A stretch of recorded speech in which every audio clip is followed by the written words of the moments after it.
నమస్తే.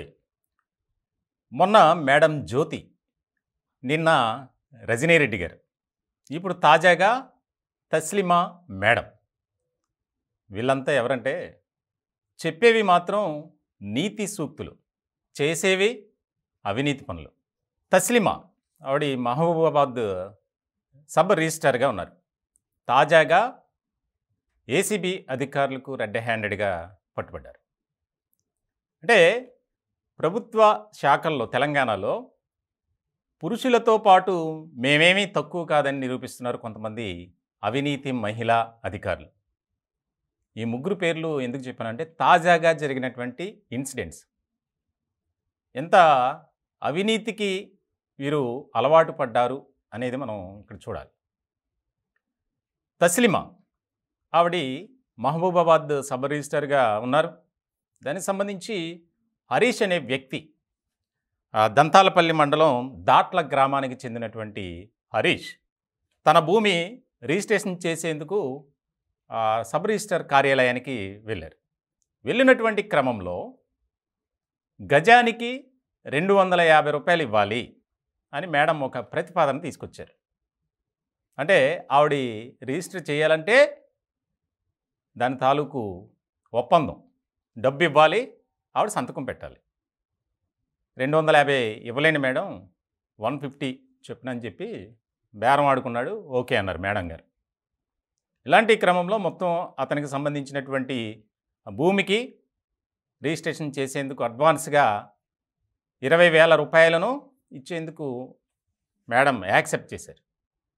ఇలాంటి క్రమంలో మిగిలిన డబ్బులు కూడా ఇస్తేనే నేను సంతకం పెడతాను అని చెప్పి రివర్స్ అయ్యారు. ఇలాంటి సందర్భంలో సరే డబ్బులతో వస్తున్నాను అని చెప్పి మేడం అసిస్టెంట్కి ఫోన్ చేయడంతో మీకోసం వెయిట్ చేస్తాను రండి అని చెప్పి ఆవిడ వెయిట్ చేస్తారు. ఏసీబీ అధికారులతో మనోడు ఎంట్రీ ఇచ్చాడు హరీష్. డబ్బులు ఇస్తుండగా రెడ్ హ్యాండెడ్గా పట్టుకున్నారు. ఈ తస్లిమా మేడం గురించి ప్రత్యేకంగా చెప్పాలంటే సేవా కార్యక్రమాల ముసుగులో అవినీతి కార్యకలాపాలు చాలా కీలకమైనటువంటి పరిణామంగా చర్చగా మారింది తెలంగాణలో. ఇప్పటికే రాష్ట్ర వ్యాప్తంగా ఉన్నటువంటి ఆయా గవర్నమెంట్ డిపార్ట్మెంట్స్లో అవినీతి అక్రమాలు ఏ విధంగా జరుగుతున్నాయి అనేది మనం ప్రతిరోజు చూస్తూనే ఉన్నాం. ఎక్కడో చోట ఏసీబీ రైడ్స్ జరుగుతూనే ఉన్నాయి. ఆదాయానికి మించిన ఆస్తుల కేసులో పెద్ద పెద్ద అధికారులు కూడా అరెస్ట్ అవుతున్నారు. అయినా కూడా కనీసం ఈ అధికారుల్లో మార్పు అనేది మాత్రం రావడం లేదు. దీనికి సంబంధించి చాలా కీలకమైనటువంటి పరిణామంగా మారింది. ఆమె కార్యాలయంలో లెక్కకు మించి డబ్బులున్నాయి, 1,50,000. వాటిని కూడా స్వాధీనపరుచుకున్నారు ఏసీబీ అధికారులు. ఈ లంచం తీసుకుంటుండగా రెడ్ హ్యాండెడ్గా పట్టుకున్నారు. లెక్కాపత్రం లేదు. వాటి గురించి అడిగితే మేడం దగ్గర సమాధానం లేదు. ఇలాంటి సందర్భంలో కేసు నమోదు చేశారు, కోర్టులో ప్రవేశపెట్టారు. అంటే అవినీతి అక్రమాలు ఏ స్థాయిలో పెరిగిపోతున్నాయి అనేదానికి ఇది ఒక ఉదాహరణ.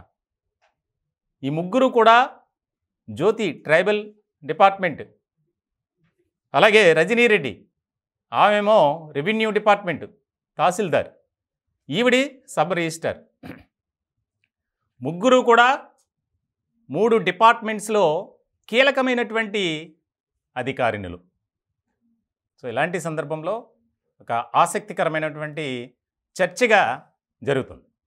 తస్లిమా ఈవిడి సేవా కార్యక్రమాల ముసుగులో అవినీతి అక్రమాలకు పాల్పడ్డారు కాబట్టి పూర్తి స్థాయిలో విచారణ చేయాలి, ఆదాయానికి మించిన ఆస్తులు కూడా సంపాదించారు అనేది ఇప్పుడు ప్రధానంగా వినిపిస్తున్నటువంటి ఆరోపణ, విమర్శలు. ఇలాంటి సందర్భంలో తెలంగాణ వ్యాప్తంగా ఒక సంచలనంగా మారింది ఈ మహిళా అధికారులు వరుసగా ఏసీబీకి దొరకడం. ముఖ్యంగా ఇప్పటికే ముఖ్యమంత్రి రేవంత్ రెడ్డి గారు కొన్ని ఆదేశాలు జారీ చేశారు.